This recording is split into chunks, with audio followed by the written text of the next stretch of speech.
لله الذي هدانا لهذا وما كنا لنهتدي لولا أن هدانا الله. اللهم صل صلاة كاملة وسلم سلاما تاما على سيدنا محمد الذي تنحل به العقد وتنفرج به الكرب وتقضى به الحوائج وتنال به الرغائب وحسن الخواتم ويستسقى الغمام بوجهه الكريم وعلى آله وصحبه في كل لمحة ونفس بعدد كل معلوم لك. أما بعد فقد قال الله تبارك وتعالى في كتابه المبين وهو أصدق الصادقين. أعوذ بالله من الشيطان الرجيم. بسم الله الرحمن الرحيم. هو الأول والآخر والظاهر والباطن وهو بكل شيء عليم. صدق الله العظيم وبلغنا رسوله النبي الكريم ونحن على ذلك لمن الشاهدين والشاكرين والحمد لله رب العالمين. شہنشین پر جلوہ افروز حضرت پیر طریقت رہبر شریعت علامہ و مولانا سید خوشتر ربانی صاحب قبلہ دامت برکاتہم العالیہ اور دیگر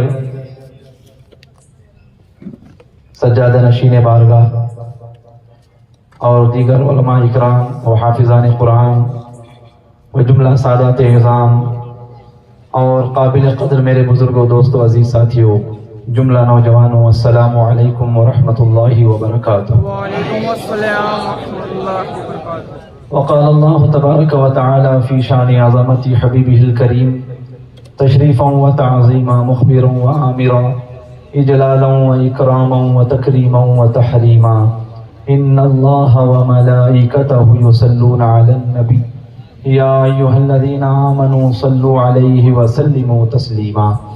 اللہم صل علی سیدنا محمد وعلی آل سیدنا محمد وبارک وسلم. اللہ رب العزت کا بے انتہا فضل و کرم اور اس کا شکر احسان ہے کہ اس نے ہمیں اور آپ کو اپنے پیارے حبیب عقائد عالم نور مجسم ارواحنا و آباؤنا و امہاتنا و کلنا فداہ حقیقت الحقائق خیر البرازق سید الخلائق اصل الاصول عقل العقول حضور جناب احمد مجتبی محمد مصطفیٰ صلی اللہ علیہ وآلہ واصحابہ وبارک وسلم کی مبارک و مقدس امت میں پیدا فرمایا اور ہمیں آپ کے امتی ہونے کا فخر عطا فرمایا. الحمدللہ علی ذالک. عزیزان محترم، الحمدللہ ممبر رسول پر سادات اعظام کی اکثریت ہے. یہ میرے لیے بھی آپ تمامی حضرات کے لیے بھی انتہائی درجے کی خوش نصیبی کی بات ہے کہ آج ہم جس مصطفیٰ کریم علیہ الصلاۃ والتسلیم کا میلاد منا رہے ہیں، آپ ہی کی اولاد امجاد کا ہم بنفس نفیس اپنی آنکھوں سے دیدار بھی کر رہے ہیں. یہ اللہ رب العزت کا کرم ہے. میں زیادہ وقت نہ لیتے ہوئے، چونکہ میری آواز بھی زیادہ متاثر ہے، تقریباً پہلی تاریخ سے مختلف مقامات پر خطابات کی کثرت کی وجہ سے گلا بیٹھا ہوا ہے، لیکن آپ میری آواز کی طرف نہ جائیں. جو پیغام قرآن و حدیث کی روشنی میں آپ حضرات کی خدمتوں میں پیش کرنے کے لیے حاضر ہوا ہوں، ساری توجہ بس اسی پیغام پر مرکوز رکھیں اور یہ عہد کر کے اٹھیں کہ انشاءاللہ العزیز آج ہم جو باتیں سننے جا رہے ہیں ان باتوں کو ہم تازہ زیست یاد رکھیں گے اور ان باتوں کو ہم اپنے عقائد کا حصہ بھی بنائیں گے. عزیزان گرامی، 3 باتیں آج مجھے آپ کے سامنے عرض کرنی ہیں. سب سے پہلی بات حضور اکرم علیہ الصلوۃ والسلام کا اول خلق ہونا، دوسری بات آقا علیہ الصلوۃ والسلام کا نور ہونا، تیسری بات آقا علیہ الصلوۃ والسلام کا بشر بھی ہونا۔ تو آپ علیہ الصلوۃ والسلام کی ذات اقدس سے تعلق رکھنے والی یہ تینوں باتیں کہ آپ خدا کی ساری کائنات میں اللہ کی سب سے پہلی مخلوق ہیں، اور آپ نور بھی ہیں اور آپ بشر بھی ہیں۔ تو یہ تین باتیں ہیں انشاءاللہ قرآن و حدیث کی روشنی میں آپ کے سامنے عرض کروں گا۔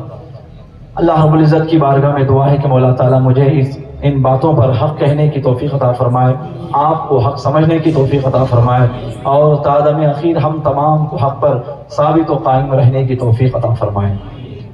سب سے پہلی بات کہ حضور اکرم علیہ الصلوۃ والسلام اول خلق ہیں۔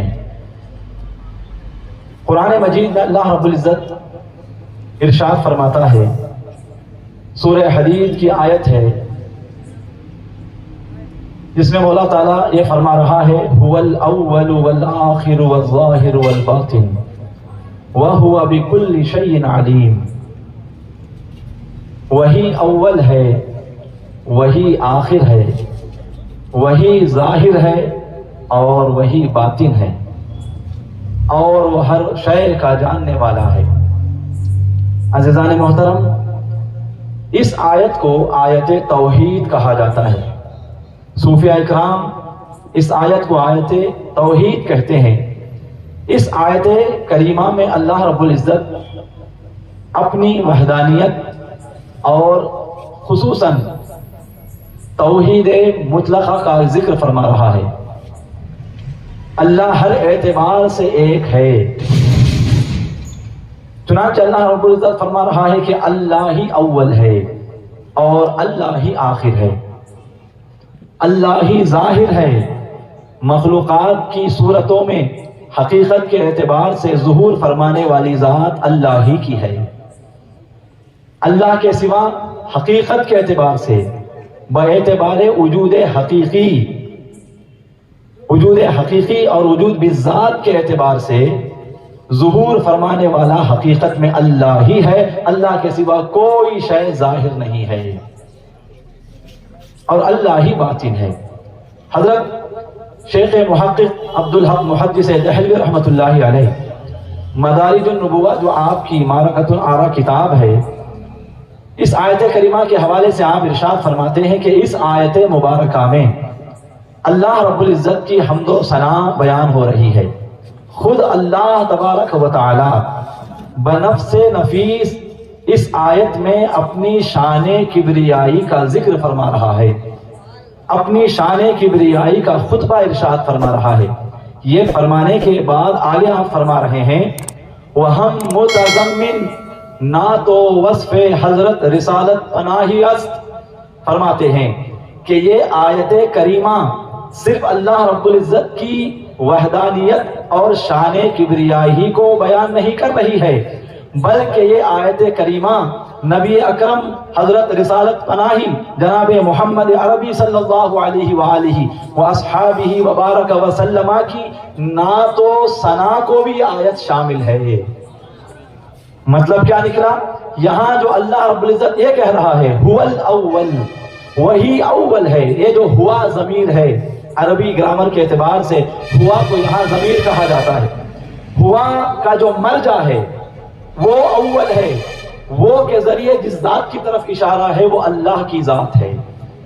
لیکن چونکہ اس آیت میں اللہ تبارک و تعالیٰ نے اپنے حبیب کردگار صلی اللہ علیہ وسلم کی نعت و توصیف بھی بیان فرمائی ہے، لہٰذا مطلب یہ نکلا کہ حضور اکرم علیہ الصلوۃ والسلام اول ہیں، حضور ہی آخر ہیں، حضور ہی ظاہر ہیں اور حضور ہی باطن ہیں۔ تو شیخ حق عبدالحق محدث دہلوی رحمۃ اللہ علیہ اس آیت کو دلیل کے طور پر پیش کر رہے ہیں کہ یہ آیت حضور اکرم صلی اللہ علیہ وسلم کے اول خلق ہونے پر دال ہے۔ جس طرح یہ آیت اللہ کے ایک ہونے کو بتا رہی ہے، اللہ کے اول ہونے کو بتا رہی ہے، اسی طرح یہ آیت حضور اکرم علیہ الصلوۃ والسلام کے اول مخلوق ہونے کو بھی بتا رہی ہے۔ گویا کہ مطلب یہ نکلا کہ اللہ تبارک و تعالی وجود میں ایک ہے اور محمد کریم علیہ الصلوۃ والسلام ایجاد میں ایک ہیں۔ اللہ تبارک و تعالی خالق ہونے کے اعتبار سے اول ہے اور محمد کریم علیہ السلام مخلوق ہونے کے اعتبار سے اول ہیں۔ اللہ تبارک و تعالی معبود ہونے کے اعتبار سے اول ہے اور مصطفیٰ کریم علیہ الصلوۃ والسلام عابد ہونے کے اعتبار سے اول ہیں۔ تو عزیزان گرامی، موجود کرنے والا اللہ ہے اور وہ اول ہے، اور موجود ہونے کے اعتبار سے سب سے پہلی جو اول ذات ہے وہ مصطفیٰ کریم علیہ السلام کی ذات گرامی ہے۔ پہلی آیت ہے۔ دوسری آیت آپ دیکھیں، حضور اول خلق ہیں، حضور اللہ کی پہلی مخلوق ہیں۔ اللہ تبارک و تعالیٰ قرآن کریم میں ارشاد فرماتا ہے وَإِذْ أَخَذْنَا مِنَ النَّبِيِّينَ مِيثَاقَهُمْ وَمِنْكَ وَمِنْ نُوحٍ وَإِبْرَاهِيمَ وَمُوسَى وَعِيسَى ابْنِ مَرْيَمَ وَأَخَذْنَا مِنْهُمْ مِيثَاقًا غَلِيظًا۔ اللہ رب العزت فرما رہا ہے، اے حبیب آپ یاد کیجئے، وَإِذْ کا معنی ہے اذکر، اے حبیب آپ یاد کیجئے، کس بات کو یاد کیجئے؟ اذ اخذ اللہ من النبیین میثاقہم، جب اللہ تبارک و تعالی عالم ارواح میں انبیاء اور جملہ مرسلین عظام سے عہد لے رہا تھا، وعدہ لے رہا تھا۔ کس بات کا وعدہ؟ کہ اے انبیاء و مرسلین، جب میں تمہیں دنیا میں بھیجوں گا، دنیا میں بھیجنے کے بعد میرے بندوں تک جن احکام کی تبلیغ کی ذمہ داری میں آپ لوگوں کے کندھوں پر عائد کروں گا، جو میرے پیغام میں تمہارے سپرد کروں گا کہ میرے بندوں تک پہنچاؤ، ان تمام میرے جو احکامات ہوں گے ان تمام احکامات کی صحیح تبلیغ تم کرنا، لوگوں کو میرے ایک ہونے کے بارے میں بتانا، لوگوں کو میری عبادت کی طرف بلانا، لوگوں کو جملہ معبودان باطلہ کی عبادت سے باز آ جانے، اجتناب کرنے کی دعوت دینا، یہ عہد و پیمان اللہ رب العزت نے انبیاء اکرام سے عالم ارواح میں لیا۔ اب یہاں مزے کی بات یہ ہے کہ جو عہد و پیمان لیا گیا، حضور اکرم علیہ السلام سے اللہ فرما رہا ہے اے حبیب یاد کیجئے اس وقت کو جب میں انبیاء اور مرسلین سے عہد لے رہا تھا۔ آپ عقل مند ہیں، سمجھ سکتے ہیں، یاد کرو، یاد کرو، یہ بات اسی سے کہی جاتی ہے جو آدمی اور جو شخص موقع واردات پر موجود ہو، جائے حادثہ پر موجود ہو۔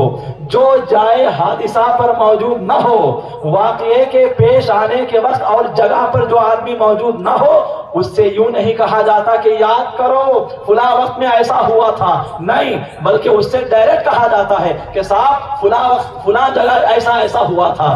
لیکن یاد کرو یہ اسی سے کہا جاتا ہے جو اس واقعے کے وقوع پذیر ہوتے وقت موجود رہا ہو۔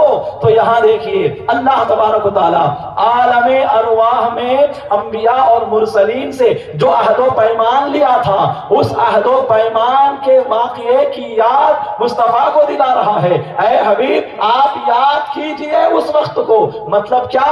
مطلب یہ ہے اے حبیب جب میں انبیاء اور مرسلین سے عہد و پیمان لے رہا تھا آپ بھی تو تھے، آپ بھی تو دیکھ رہے تھے، آپ کی نگاہوں کے سامنے ہی یہ سارا معاملہ ہوا تھا۔ تو یہاں سے اب دوسری بات اس آیت میں دیکھیے، تمام انبیاء سے عہد و پیمان لینے کی بات اللہ نے کی۔ اسی آیت کے دوسرے حصے میں اللہ تعالیٰ فرما رہا ہے وَمِنْكَ وَمِنْ نُوحٍ وَإِبْرَاهِيمَ وَمُوسَى وَعِيسَى ابْنِ مَرْيَمَ، کہ اے حبیب سب سے پہلا عہد میں نے آپ سے لیا، اس کے بعد میں نے نوح سے لیا، اس کے بعد میں نے ابراہیم سے لیا، اس کے بعد میں نے حضرت موسیٰ سے لیا، اس کے بعد عیسیٰ علیہ السلام سے لیا۔ اب یہاں نکتہ کیا ہے؟ نکتہ یہ ہے کہ جن جن پیغمبروں کا اللہ نے جو نام لیا ہے، یہاں جو ترتیب بیان کی جا رہی ہے کہ پہلے حضور، اس کے بعد حضرت نوح، اس کے بعد حضرت ابراہیم، اس کے بعد حضرت موسیٰ اور اخیر میں حضرت عیسیٰ، یہ جو ترتیب ہے یہ صرف فضیلت کی ترتیب نہیں ہے، بلکہ یہ ترتیب زمانی بھی ہے. یہ زمانے کے اعتبار سے بھی تبلیغ یہ ترتیب بیان کی جا رہی ہے. کیا مطلب؟ سب سے پہلے حضور سے اللہ نے عہد اس لیے لیا کیونکہ سب سے پہلے موجود ہونے والے مصطفیٰ ہیں.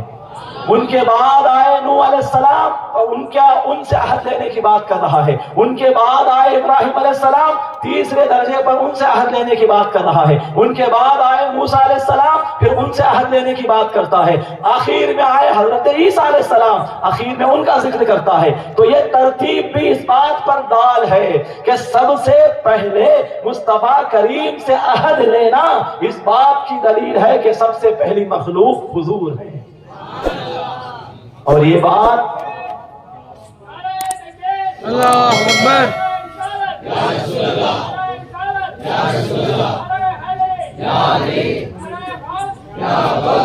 اور یہ بات خود میرے مصطفیٰ کریم فرماتے ہیں. تفسیر ابن کثیر اٹھا کر دیکھیے. تفسیر ابن کثیر علامہ ابن کثیر ہم بھی مانتے ہیں, غیر بھی ان کو ماننے کے قائل ہیں. تفسیر ابن کثیر میں اس آیت کریمہ کے تحت جو تفسیر کی گئی ہے, علامہ ابن کثیر اس آیت کریمہ کی تفسیر کرتے ہوئے مصطفیٰ کریم کی حدیث لاتے ہیں. حدیث کیا ہے؟ حضور پاک علیہ السلام ارشاد فرما رہے ہیں سب سے پہلے اللہ نے عہد مصطفیٰ سے لیا, اس کے بعد حضرت نوح, ابراہیم, موسیٰ اور عیسیٰ سے لیا. اب اس کے بارے میں حضور کیا کہہ رہے ہیں؟ کنت اول النبیین فی الخلق وآخرهم فی البعث فبدأ بی قبلہم, کہ لوگوں پیدا ہونے کے اعتبار سے میں سب سے اول ہوں. پیدا ہونے کے اعتبار سے, موجود ہونے کے اعتبار سے میں سب سے پہلے ہوں, اور مبعوث ہونے کے اعتبار سے, دنیا میں آنے کے اعتبار سے انبیاء میں سب سے آخری ہوں. اور فرما رہے ہیں کہ اللہ نے سب سے پہلے عہد لینے کی ابتدا مجھ سے کی. کیوں کی؟ فرما رہے ہیں آقا علیہ السلام فبدأ بی قبلہم, سب انبیاء میں سب سے پہلے عہد کا آغاز, عہد کی ابتدا, وعدہ لینے کی شروعات اللہ نے مجھ سے کی. اور مجھ سے اس لیے کی کیونکہ سب سے پہلے میں ہی موجود ہوا. معلوم کیا ہوا؟ حضور اول مخلوق ہیں. تیسری آیت آپ دیکھیں, اللہ تبارک و تعالیٰ قرآن کریم میں ارشاد فرما رہا ہے قل ان صلاتی ونسکی ومحیای ومماتی للہ رب العالمین. اے حبیب آپ فرمائیے ان صلاتی, بے شک میری نماز اور میری قربانی, میرا جینا اور میرا مرنا سب کچھ اللہ کے لیے ہے. حضرات یہاں ایک بات آقا علیہ السلام کی عظمت کے حوالے سے ہے. آج ہم میں سے ہر کوئی دعویٰ کرتا ہے کہ میں اللہ کے لیے نماز پڑھتا ہوں, میں اللہ کے لیے قربانی دے رہا ہوں. ہم میں سے ہر کوئی دعویٰ کرتا ہے کہ میں اللہ کی پسند کی زندگی گزار رہا ہوں, میرا مرنا اللہ کے لیے ہے, میرا جینا اللہ کے لیے ہے. دعوے تو ہم سب کرتے ہیں, لیکن مصطفیٰ کریم علیہ السلام کی شان کیا ہے؟ مصطفیٰ کریم نماز پڑھتے ہیں لیکن زبان سے یہ نہیں کہتے کہ میں نماز اللہ کے لیے پڑھ رہا ہوں.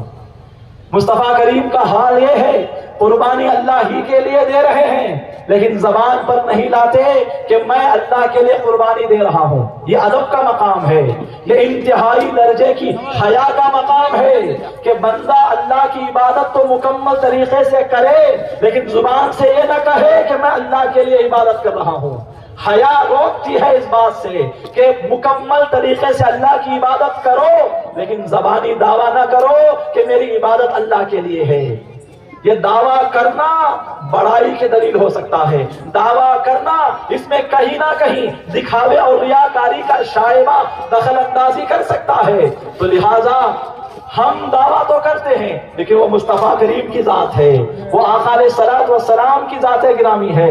آقا علیہ السلام ساری زندگی اللہ ہی کی مرضی کے مطابق گزار رہے ہیں لیکن زبان پر نہیں لاتے کہ میں نے یہ کام اللہ کے لیے کیا, میں یہ کام اللہ کو راضی کرنے کے لیے کر رہا ہوں. مصطفیٰ خاموش ہیں. اب مصطفیٰ کا مقام خدا کی بارگاہ میں دیکھیے, اللہ مصطفیٰ کریم سے خود ارشاد فرماتا ہے, مصطفیٰ کریم کو اللہ خود حکم دیتا ہے، قل اے حبیب تم تو خاموش ہو، سب کچھ کر رہے ہو، پھر بھی زبان پر لا نہیں رہے ہو، لیکن اے حبیب میں چاہتا ہوں کہ تمہاری عبادتوں کا جو معاملہ ہے دنیا والوں کو معلوم ہو جائے، لہذا قل آپ خود کہیے کہ میری نماز اللہ کے لیے ہے، میرا روزہ اللہ کے لیے ہے، میرا حج اللہ کے لیے ہے، میری قربانی اللہ کے لیے ہے، میرا جینا اللہ کے لیے ہے، میرا مرنا اللہ کے لیے ہے۔ مصطفیٰ خاموش ہے، لیکن اللہ مصطفیٰ سے خود کہلوا رہا ہے کہ آپ کہیے کہ میرا ہر عمل اللہ کے لیے ہے۔ ہم کہتے ہیں شریعت روکتی ہے کہ نہ کہو، نیکی کرو دریا میں ڈالو، نیکی کرنے کے بعد اعلان کرتے ہوئے نہ گھومو کہ میں نے مسجد بنا دی ہے، میں نے مدرسہ بنا دیا ہے، میں نے فلاں کام کیا ہے، میں نے فلاں مسافر خانہ بنا دیا ہے، میں نے فلاں غریب لڑکیوں کی شادیاں کروا دی ہیں، میں نے غریب کی یہ مدد کی ہے، میں نے یہ عبادت کی ہے۔ ہم دعویٰ کرتے ہیں شریعت روکتی ہے، مصطفیٰ خاموش ہے، خدا خود کہلواتا ہے کہ تم کہو مصطفیٰ۔ یہ مصطفیٰ کریم کی عظمت و شان ہے۔ خیر حضرات گرامی، یہاں عرض کر رہا تھا، آخر میں آگے چل کر اللہ رب العزت فرما رہا ہے لا شریک لہ وبذالک امرت وانا اول المسلمین۔ اے حبیب دنیا والوں کو بتا دیجئے لا شریک لہ، اللہ کا کوئی شریک نہیں ہے، اللہ کا کوئی ساجھی نہیں ہے، اللہ کا کوئی ساتھی نہیں ہے۔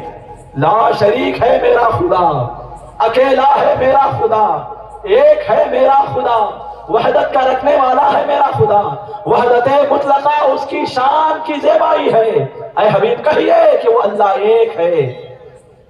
وَبِذَالِكَ أُمِرْتُ، اور یہ بھی کہیے کہ مجھے اسی بات کا حکم دیا گیا ہے کہ میں صرف ساری زندگی لوگوں کے آگے اللہ کی توحید کا درس دوں، لوگوں کو اللہ کی وحدانیت کی دعوت دوں، لوگوں کو اللہ کو ایک ماننے کے لیے ترغیب دلاؤں، تشویق دلاؤں، مجھے تو یہی حکم دیا گیا ہے۔